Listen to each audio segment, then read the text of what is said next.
boundaries, self-care, trauma-informed, inner child, holding space, triggered. When you're studying to become a therapist, you hear these therapy buzzwords everywhere, whether it's in your class lectures, in your textbooks, or in your TikToks. And at first, they just sound like buzzwords, like they're just designed to sound wise or impressive, but they don't really mean anything.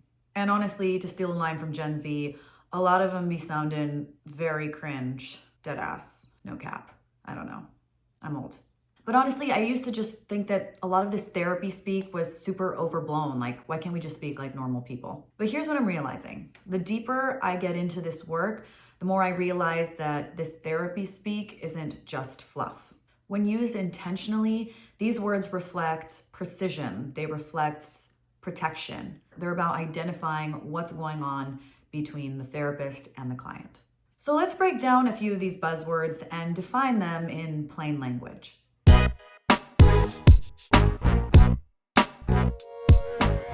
Dear future therapist, I'm Gabriella and welcome to my YouTube channel.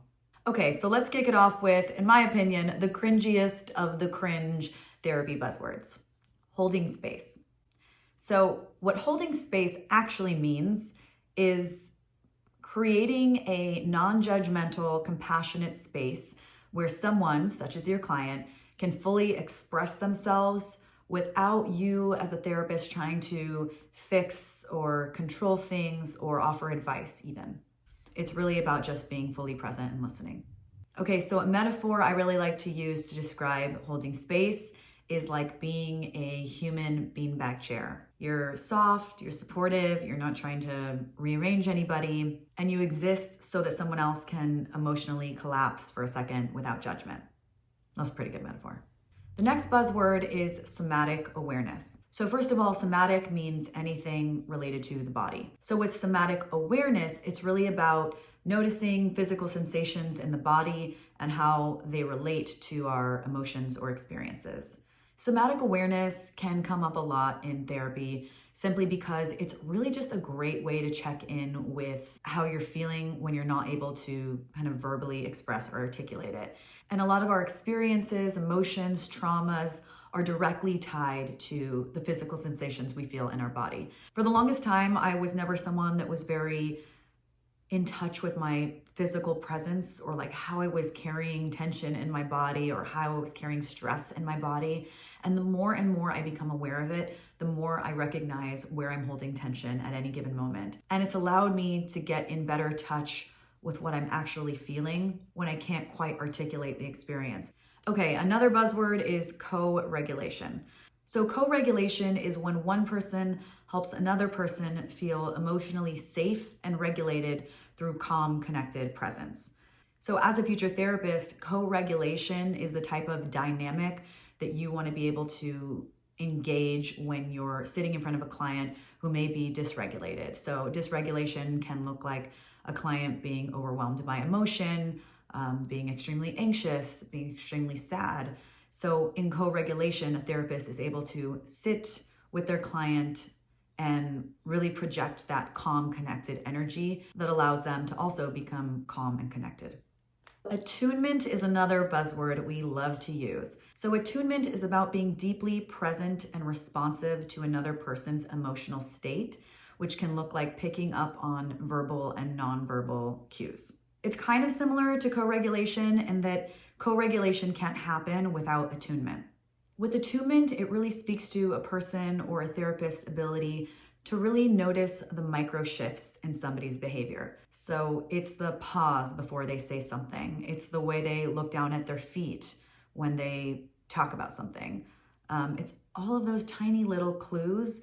And when you're truly attuned to somebody in that way, it's essentially like a way of tracking them. And it's extremely powerful in the therapeutic relationship because it's something that allows a client to really feel seen and understood. So as a therapist or just a human being, to be able to be attuned to another person is kind of like a superpower because it shows that you're truly dialed into being a good listener on a whole other level. The next word is trauma-informed. Trauma-informed is a big one because it encompasses a lot. It's an approach that recognizes the impact of trauma and prioritizes safety, choice, trust, and empowerment in all interactions. The term trauma-informed really represents a whole framework and approach to therapy, and it means way more than just being nice or gentle or compassionate to people who had bad stuff happen in their past.